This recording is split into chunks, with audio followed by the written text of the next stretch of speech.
Hi everyone, welcome to the Healing Black Women podcast. I am your host, Laqwanda Roberts Buckley, founder and executive director of Healing Black Women. Let's get into it tonight.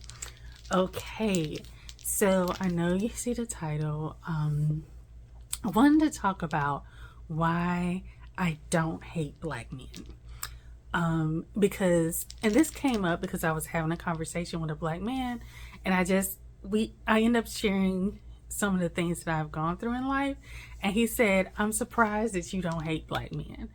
And I just really want to talk about why I don't hate black men. But I also want to interject here and say, if you haven't registered for the Leave the Rest to Black Women virtual conference, which is 100% free, for February 22nd, please check the link in the description box of where you're either seeing this or hearing this to register. It is our third conference, virtual conference for Black women. We have 6 panel discussions, a daytime schedule, and a nighttime schedule. And again, it's 100% free. All right. So I've mentioned this once before in another space, but I wanted to go into more detail. So I have experienced some trauma in connection to black men. Some of that trauma has been sexual in nature. Some of that trauma has been emotional in nature, by both complete strangers as well as people that I have that I was getting to know. And it did come to a point to where I felt like so much was happening in my life, and I was getting these devastating blows. A perfect example was after I had moved to a new area, met this college educated, gainfully employed, as they would say, gainfully employed black man. Went out on a couple of dates, went over to their house for something completely different, and the person tries to assault me, and I went into this huge deep depression afterwards. It hurt because I was so excited about moving to that new area and having that part of my life restart. And it threw me into total chaos.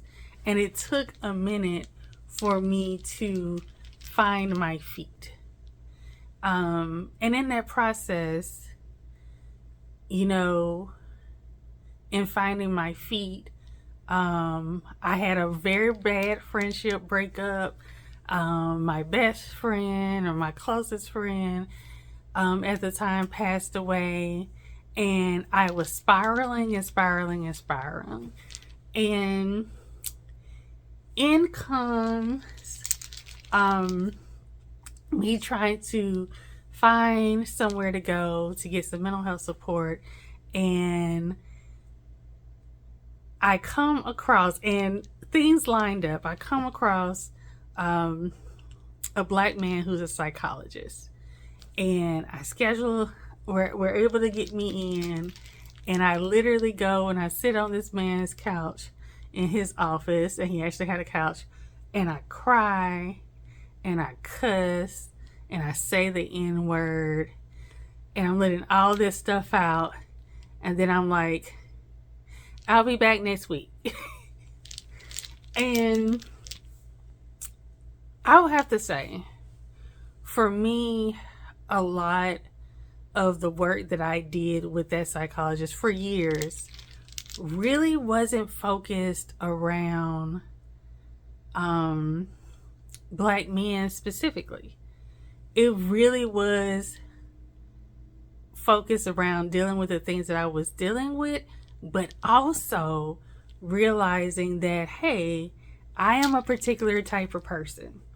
And I always felt like every black man that I was with didn't like an aspect of who I was. And that in that space, my psychologist allowed me to just be 100% Laqwanda in a lot of spaces where I just couldn't, or I felt like I was not was sometimes punished for being me, but I was able to be in that space. I didn't have to hide the fact that I had bipolar disorder. I didn't have to hide the fact that I was queer and I dated women also.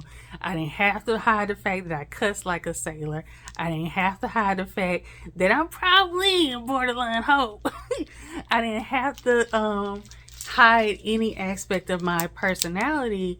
And for a lot of the times in some of like the emotional situations that I had to deal with black men, it was always about I had to hide who I was to keep this man from being upset with me, or to keep this man from withholding something from me.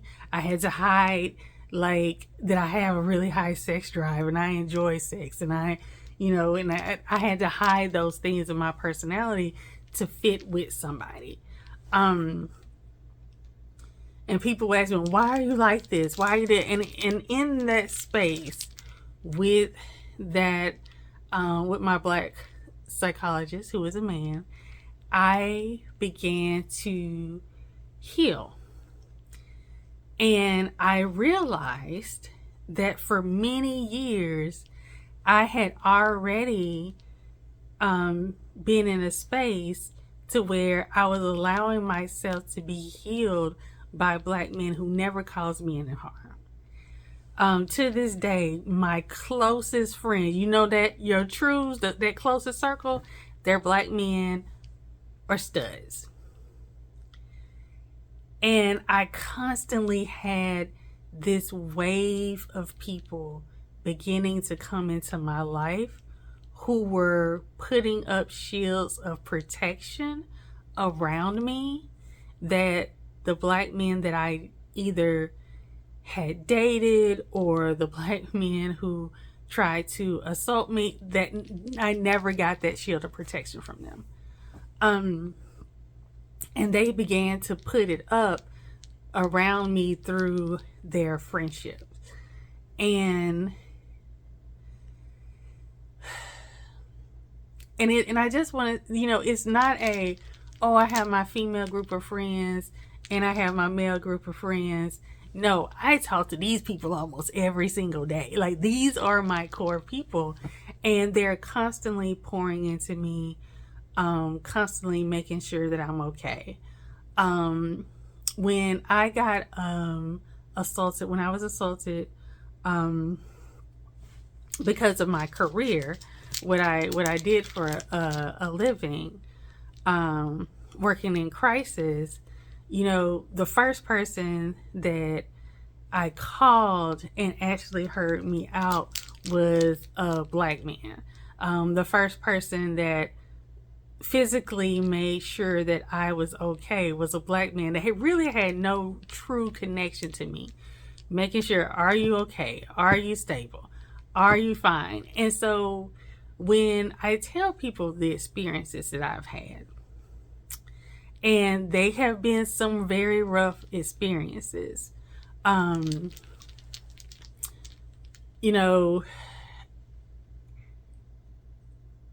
they sometimes take a pause back and they're like, oh, you have to hate. No, I don't. And I'm grateful that I don't, because that hatred doesn't live in my heart. But I also want to be very, very clear. Neither does forgiveness. I am not a person who forgives. You just don't exist anymore. But hatred doesn't reside in my heart.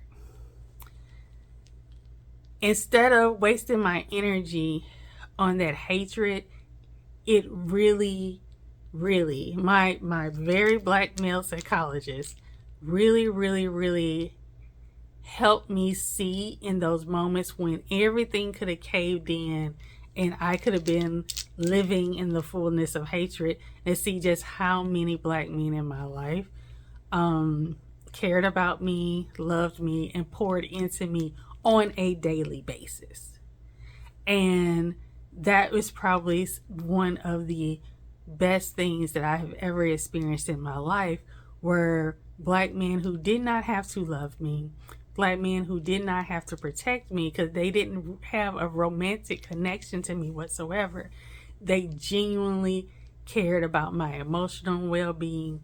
They genuinely cared about if people I was trying to date were manipulating me, man or woman. They genuinely cared about, Laqwanda, are you okay? Laqwanda, are you grounded? And that's the basis of why I don't have that level of hatred.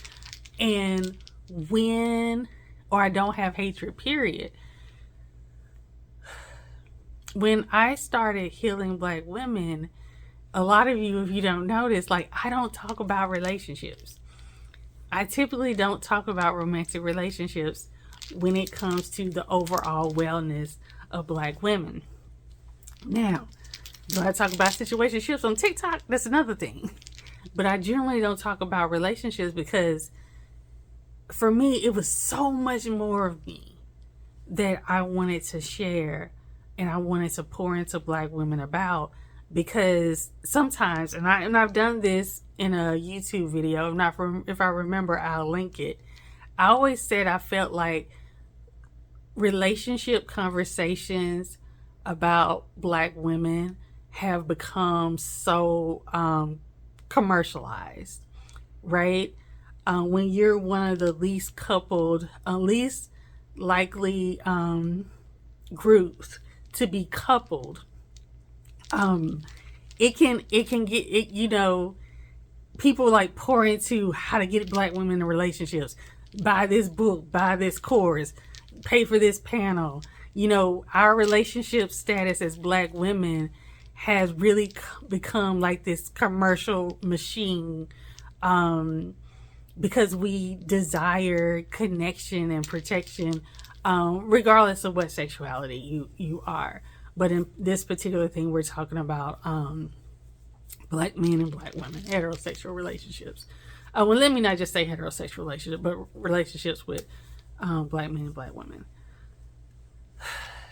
So, I did not want to pour into black women that way. I did not want to pour into black women that way.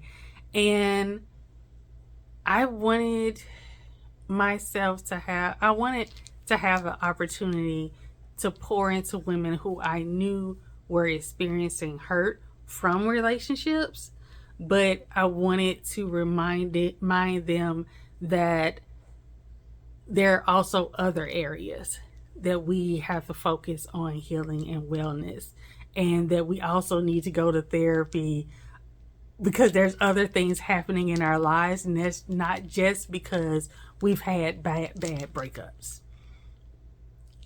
Sometimes we need to go to therapy because we're really bad with our finances because we're stressed.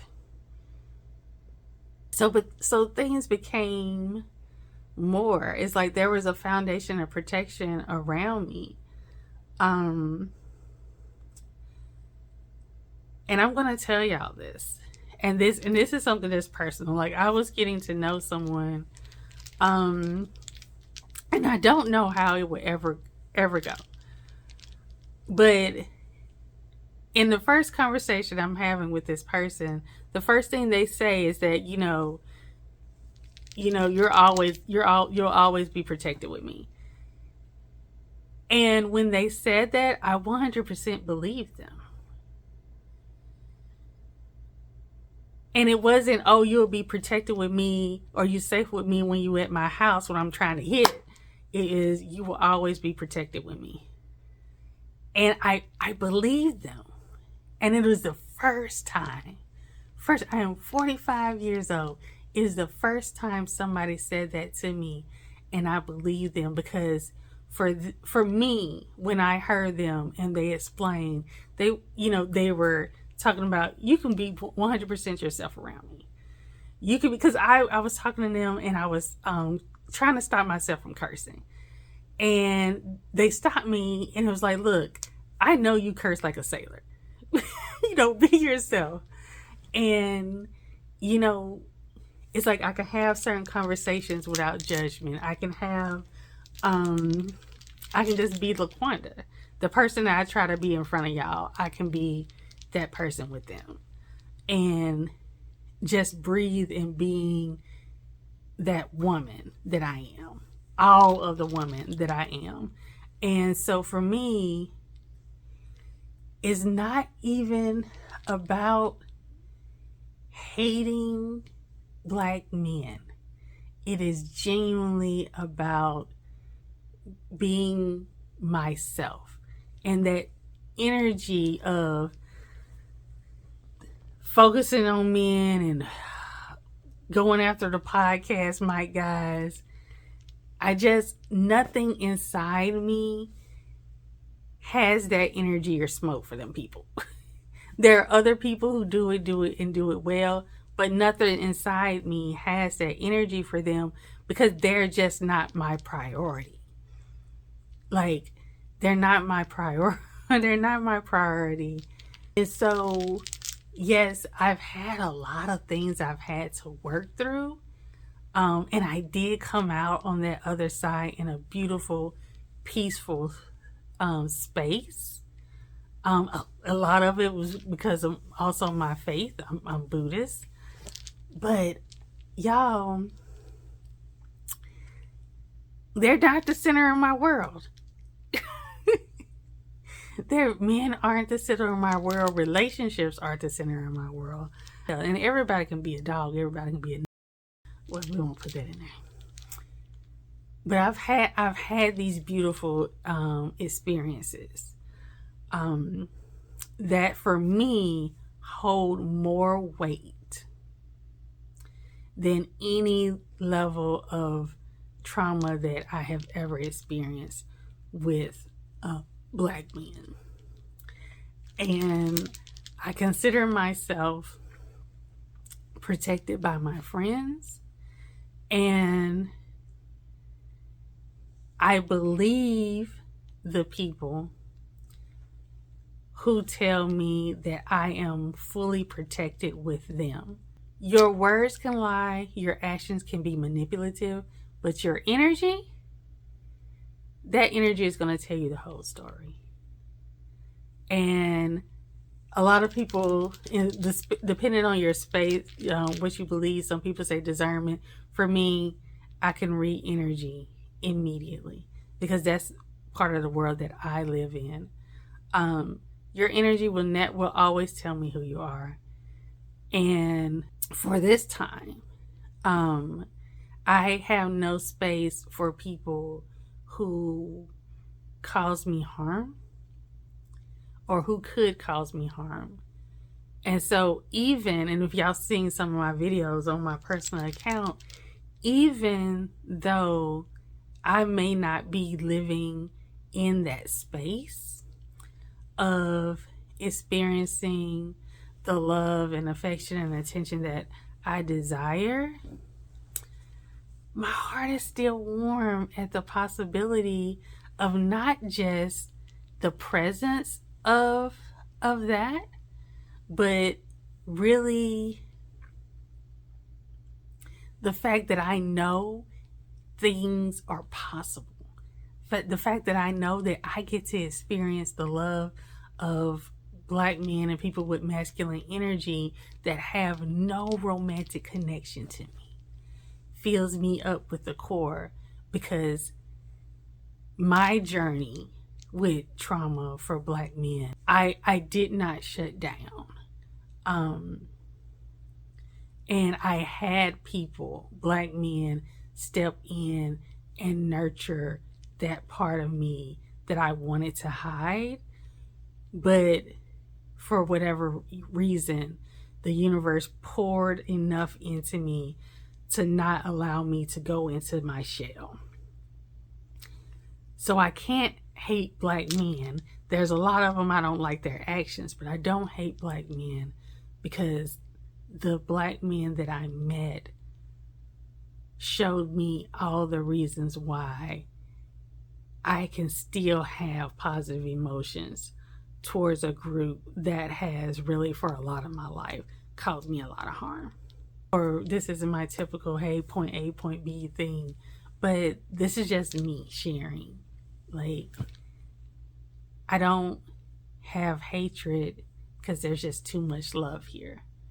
And a lot of that love was deposited by black men who genuinely care about and nurture black women, and in my case, me. All right, y'all, so that's it for tonight. Please be sure to register for the conference. Leave the rest to black women, and you can find our panel scheduled on our social media channels, Instagram at Healing Black Women and Facebook at Healing Black Women, and also Threads at Healing Black Women. If you want to catch up with me, I am Laqwanda, Laqwanda on Instagram and Threads and YouTube. And I will talk to y'all later. Bye.